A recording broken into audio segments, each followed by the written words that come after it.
Hello, Webb families. Thanks for joining us online today. And today I'm going to be chatting with Melanie and Daniel about health and wellness.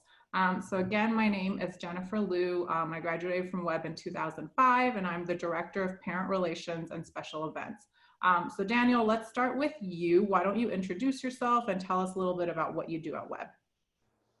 Hi, my name is Daniel Rios. I'm a school counselor at Webb. As well as a faculty, I teach wellness in the freshman seminar section. When I became a marriage and family therapist in 2012, I immediately began working in schools. I think it's because I was drawn to the opportunity to work with young people to try to help them navigate the emotional challenges of life and all the challenges that come with being a student. In 2016, my work and experience as a school-based therapist eventually led me to the position of school counselor at Webb. Great, thank you. All right, Mel, why don't you introduce yourself and kind of tell us a little bit about how you got involved in counseling and health education and the many ways that you're involved at Webb. Sure. So I'm Melanie Bauman. I'm the Director of Counseling and Health Education, and this is the start of my 15th year at Webb.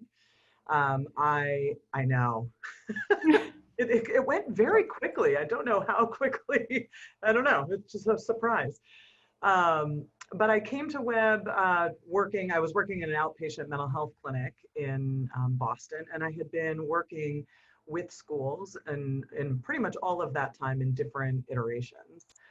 I started out my career as a therapist, in part just motivated by my own experience. I had a lot of curiosity about the ways that my brothers and I responded very differently to family situations while we were growing up. And that kind of led me into the field of psychology. And then I've always loved adolescents. I think adolescents represent a lot of hope. They often have a less fixed mindset than adults do at times. And when I was working with both adults and adolescents, I found myself really just drawn to them and to the experiences of working with them. And my time at Webb, I've done a number of things. I've been a dorm head, I've coached volleyball, I've overseen clubs, I teach currently, and oversee all of the health education that we provide. We also oversee the advising program and the social emotional learning aspects embedded within the rest of our school-based programs. So a bit of a broad job. Yeah, so I can definitely tell you guys when I was a senior at BWS, it was Mel's first year. And I can, it's a testament to her and all, the people that she works with that I really think I've seen Webb's health and education program kind of grow and evolve to meet the needs of our community. So Mel, throwing this question to you again, how have you seen it kind of grow in the 15 years that you have been in here? It's changed a lot. It's interesting, I remember your senior class, it was the reason that I came, actually. Some of the members of your class interviewed me, and the thing that I was most excited about is that students, even in that time, were really engaged in changing and developing the course of education for themselves.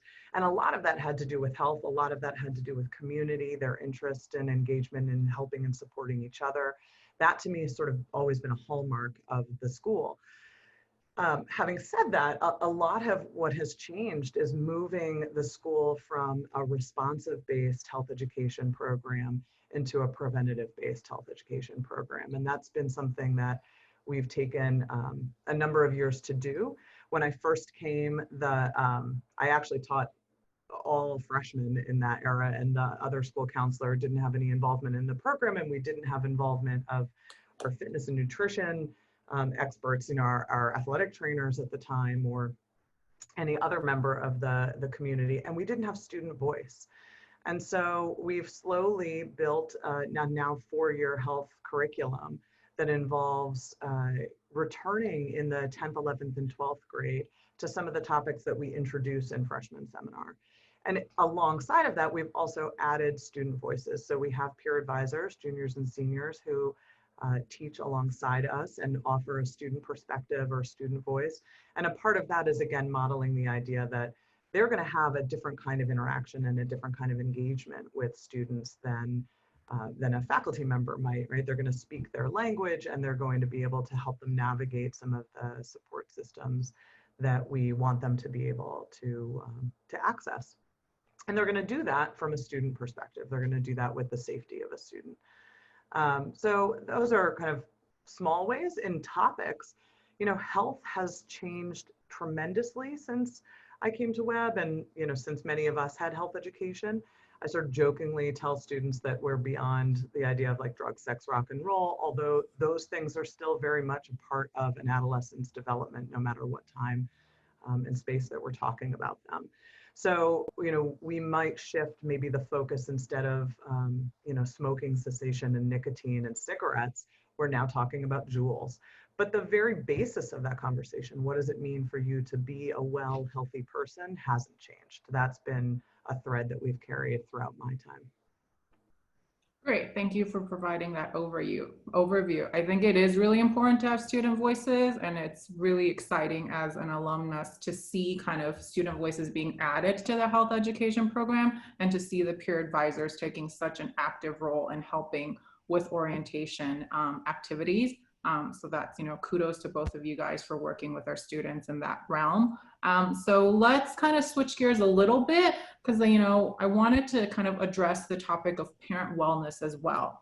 So again, throwing this question to you, Mel, what should parents be doing right now? Because I think parents are also dealing with their own anxiety and stress during all of this. So let's talk a little bit about parent wellness.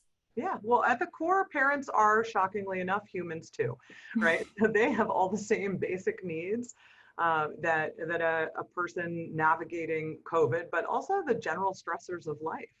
And one of the things that we talk to students a lot about is that stress is a normative, you know, experience within our development, and that's true no matter what stage of development we're in. But the amount of stress and the amount of pressure that we're experiencing, the amount of change, that's pretty significant right now. So just with our faculty this past week, we were talking about this too, and we use this, this tool with freshmen as well, but it's a base tool that we use called a wellness wheel. And maybe I can give you a copy of that to share with parents, but I know we're doing a parent education session later in the fall, and so that would be an opportunity for us to talk about it as well, is to really think about how you attend to all the different parts of what creates wellness for you. And so wellness is physical health, of course. It is emotional health, of course, but it's also our social connection, our financial stability, our intellectual pursuits and engagement, our spirituality, and our occupational health, right? Our engagement with the things that keep us moving in our work world. And finally, our environmental status. And so really taking a look at what it is that you do to nurture, to attend to the needs in each of those areas, and making that the priority. It's, I think, antithetical to what parents believe they should be doing, because often parents put their children first and themselves last. And I would just encourage parents to think about putting themselves first and their children right alongside them, right? When you're caring for yourself, you're modeling for your kids what their experience can be. You're providing yourself a bit more stability and a bit more safety to attend to their needs, because their needs can be chaotic. Their needs can be a bit emotional, and that can really pull us in and suck us into their energy.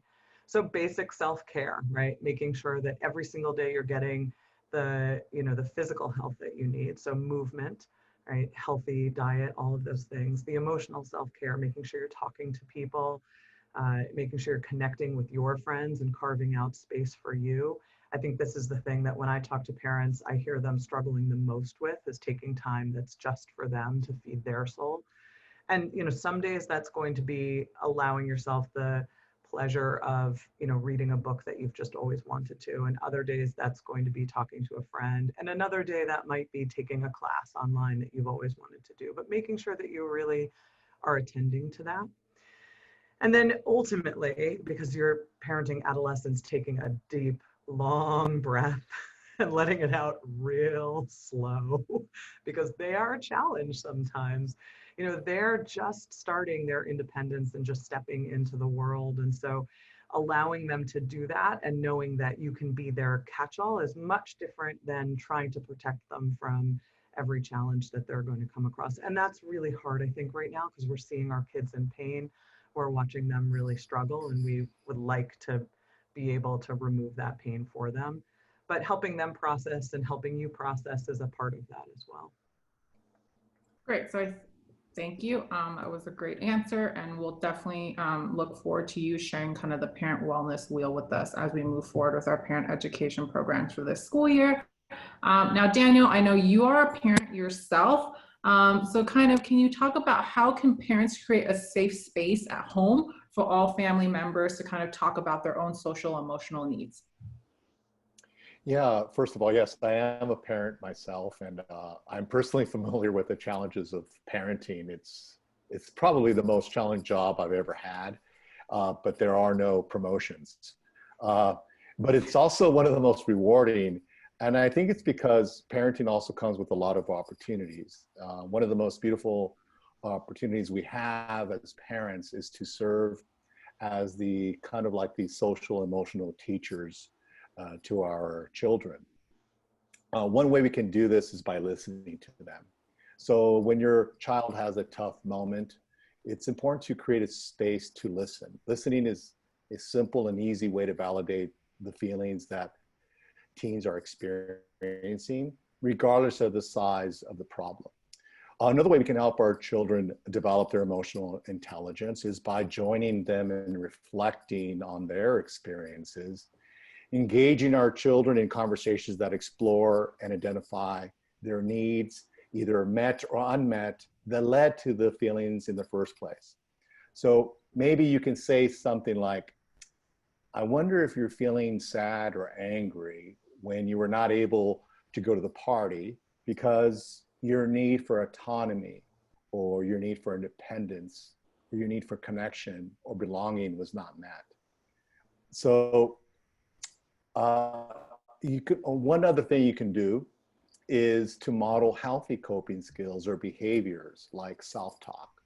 So if you're feeling frustrated in the grocery store, for example, at the checkout line, and it's taken a long time and you're just getting frustrated, take a deep breath to keep your cool and invite your teen into your world by using self-talk.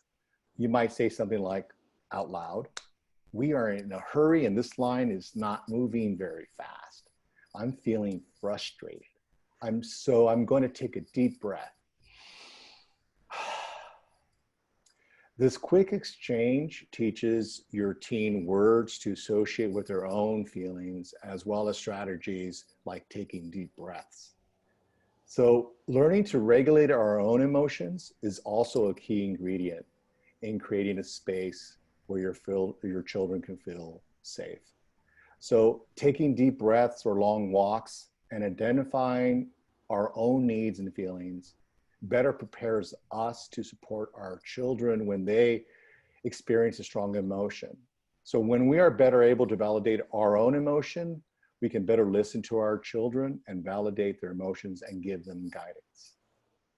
Yeah, that's so great that you talk about kind of listening. I think a thing that, I've certainly heard as we do a lot of faculty and staff training is, we're here to support each other and everyone. So we want to definitely create a community of learners and of just people just listening, right? Where everyone's going through a lot. So sometimes just taking a step back and listening to each other and really kind of not get distracted by kind of the to-do list that we have to do, I think is great, right? And I think it's great that we're modeling that kind of behavior for the Webb students. And it's great that you're kind of giving examples of how parents can do that in their day-to-day life. So one last question for Daniel. How can parents engage in some of the harder conversations about loss, right? So I know for teenagers right now, there's a loss of in-person interactions. There's a loss of normalcy. And so again, how can we kind of start having those conversations at home if it does come up?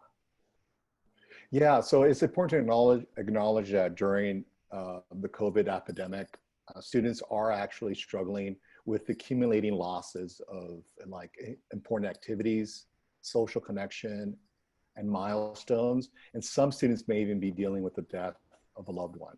So a few ways we as parents can help our children navigate these losses is to acknowledge the loss, and allow them, even encourage them to share their own feelings, rather than holding them inside. So it is important to validate their loss and their emotions as normal and expected, without minimizing their feelings by avoiding saying things like, it could be a lot worse, or there'll be other fun activities. So allow your teens to grieve their losses with you by their side, which also means that if you or yourself are experiencing a challenge related to COVID, or maybe just another kind of challenge, you also express these emotions in a healthy way as well.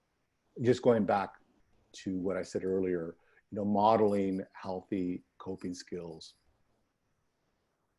allows your children to learn how to express these emotions themselves. And initiating a conversation is really key, like being willing to ask, hey, how are you doing today? I imagine you're having a tough day. I can see you might be feeling a little sad, or in reminding the student or teen that you're there for them, that that if they need to talk, they can. And also understanding that they may not want to talk. They may not be ready or know how to. So it's important to give them the space to feel what they feel, and then check in with them. Great. I feel like I already feel better. I'm already having a better day by listening to you guys talking about how I should be coping with my emotions as we gear up for the start of the school year. So thank you guys again for joining me for one of our fun web chats for parent orientation and Webb families. As you can see, there's many layers of support here at the Webb School. So please reach out to your child's advisors, to Mel, to Daniel, or myself whenever you have a question.